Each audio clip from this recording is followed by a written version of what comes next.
Good morning. It is a beautiful morning.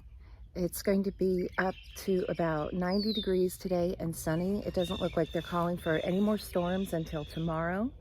And I'm going to give you just a quick overview of my plans for today. Side yard. This is where I'm going to be digging up these plants that this has been kind of just a temporary situation for them. Got them in the ground.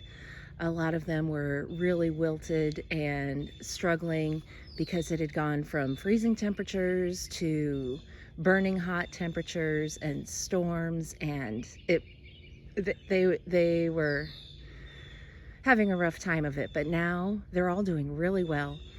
I'm digging them up. I'm going to set them aside.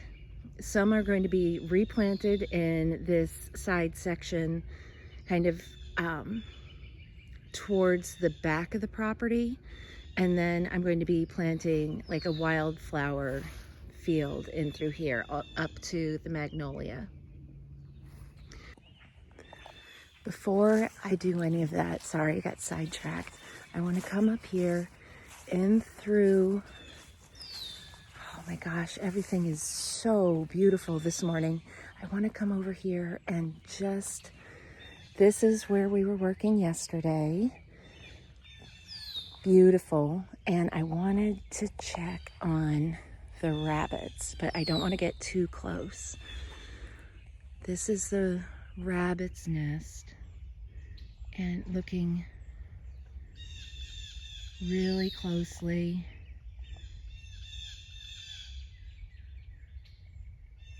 Okay, I can't tell if they're in there.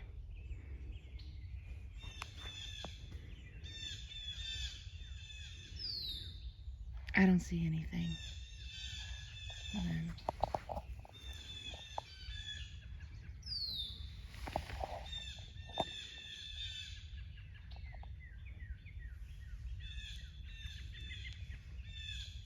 Okay, they're gone.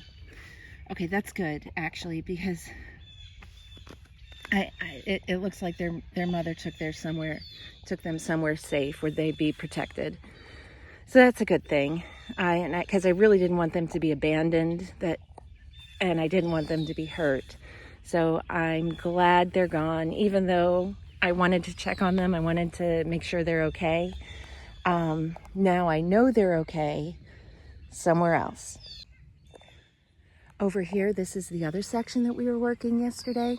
And after I had replanted and watered in these butterfly bushes, they were totally wilted. But you can see they've perked right back up. You can see the Kniphofia has really started to open up. Really, really pretty. And I'm really happy with the way this area is going. We have mushrooms growing in here. That's awesome. Over here, this is between the blue muffin viburnum.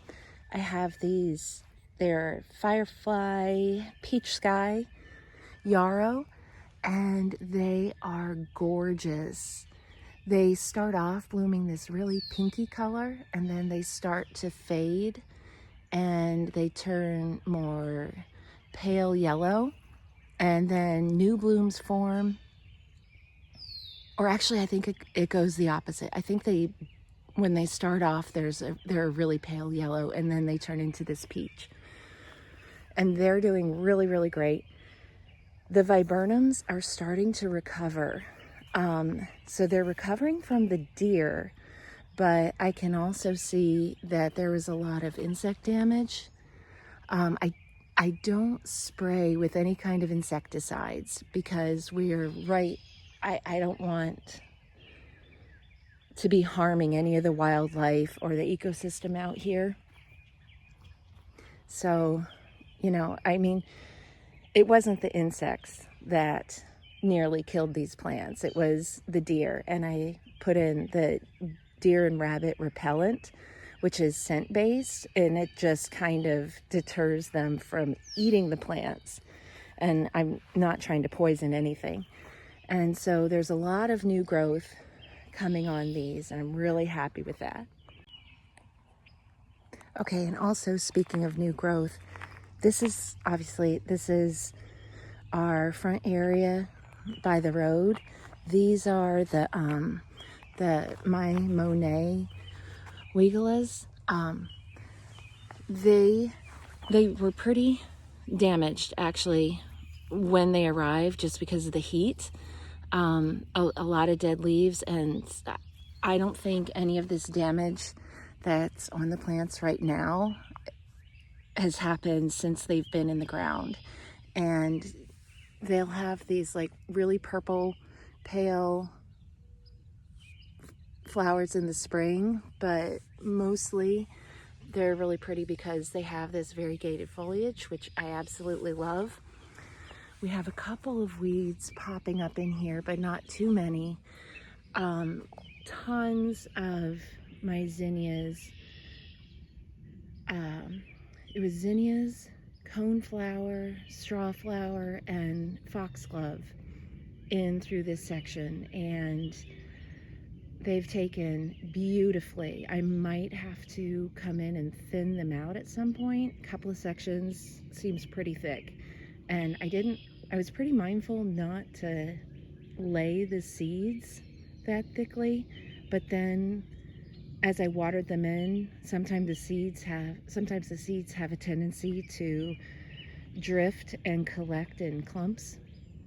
And that'll be something really easy to do, because if they're too close together, they can be prone to like mold and mildew, and the leaves will get spotty, and just for the overall health of the flowers.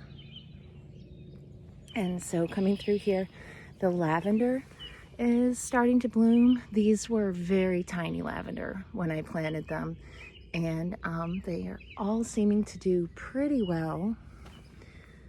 Wisteria have taken off. I'm going to need to come in and snip these to try and control them. These are in wisteria in tree form. Okay, they're going to be beautiful. And then some of the yarrow has started to bloom over here.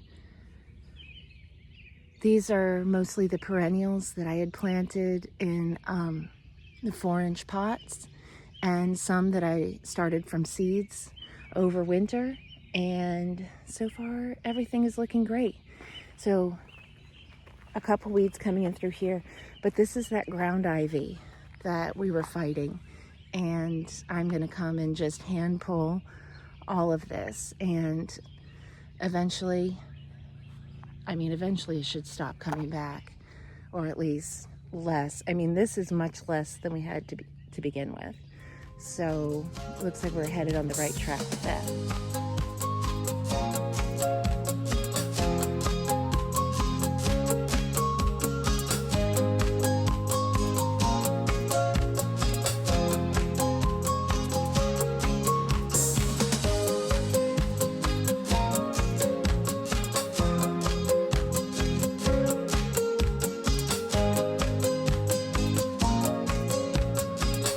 Okay, so now thank you to my beautiful wife, Tam, who filmed me moving all these plants.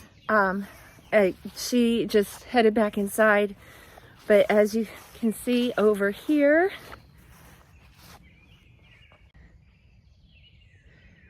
I have this massive rock.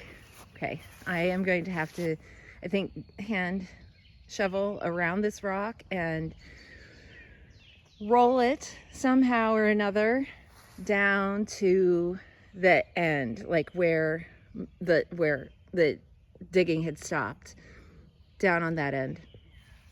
So I'm going to be pulling out the tiller, tilling this area basically right along the end of our property line. So there's this forest area here, and then there's a few feet of easement that I mow, kind of to keep it looking clean. So this Scott's tiller I bought last spring to dig up, till the area where I planted the field of zinnias. It came with a 1-year warranty, and I ordered it towards the end of March, but I wasn't able to actually start using it until the ground had thawed, and the weather warmed up until mid-May. And then, so I used it for the side yard and expanding a couple other flower beds. And then it was May when it died on me. So it basically lasted about 10 months, but it wasn't even 10 months of hard use before it died. I would have been happy to replace it if it hadn't died so quickly. But the other thing is it's electric. And the hard thing about using this tiller was that I had to manage like 100-foot electrical cord, which was half the work. And so most of my focus was trying to make sure that the cord was out of the way, and I couldn't even properly focus on the ground that I was working. I was just mostly focused on safety. And so this is the one that we've replaced it with. It's pretty comparable. It only tills down a couple inches. These are really not sharp. It's basically just going to rip down underneath the grass. But it's gas powered, so I'm not going to have to worry about the safety of the electrical cord, but also the engine is more powerful than the other one. The tilling width is just a couple inches narrower, and I'm okay with that. So I'll let you know how it goes. Hi, I'm really glad I got here early because I can tell it's going to be pretty hot and miserable later this afternoon. I have the tiller ready to go. Before I get started, I want to try and save some of these seedlings. Okay, so I have several zinnias in here that I had scattered the seeds. This section is where I had just started to till. It only had like one quick passover before it had died. And normally what I'll do is it'll have passed through one direction, I'll rake up the grass, etc. Then it'll have another pass through another direction, rake some more, and then I'll lay down some compost and give it a final run through to kind of work the compost down into the soil. So a lot of weeds and clover have popped up, and I really only had a few seeds, like only half of a small packet, and it looks like basically all of them germinated. So I want to try and save as many of these as I can. I'm going to dig them up, place them into a bootstrap tray I have over here. This is what I use for starting my seedlings in, like starting my seeds in cell trays. But I'm going to try and move them, save them over here. I'm going to keep them in the shade, and I'll get them back in the ground today, hopefully. And if I lose them, I lose them, because it's more important that I get the whole rest of the bed going. Okay, well, update. The tiller works.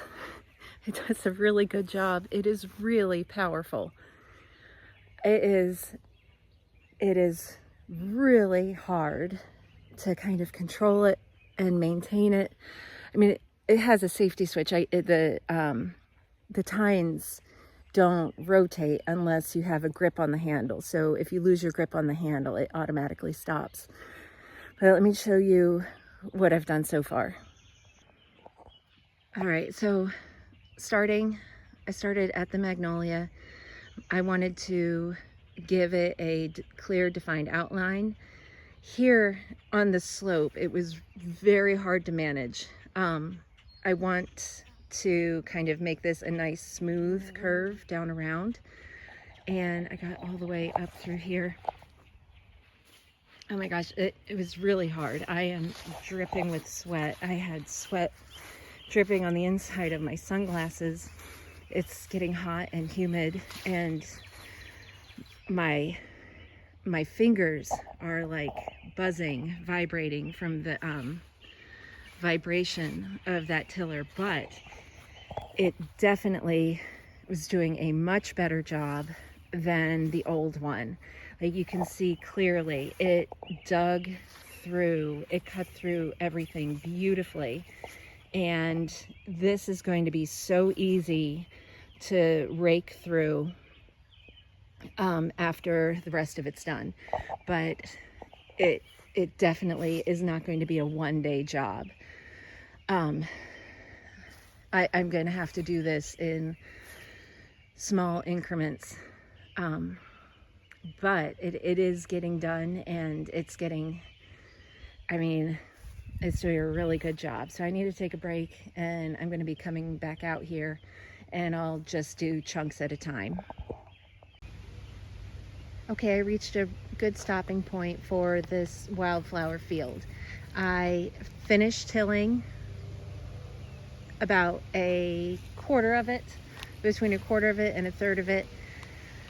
Tilled through the center, and I used a bow rake to rake down the top layer of soil, all the clover, all the ground ivy, everything that was there.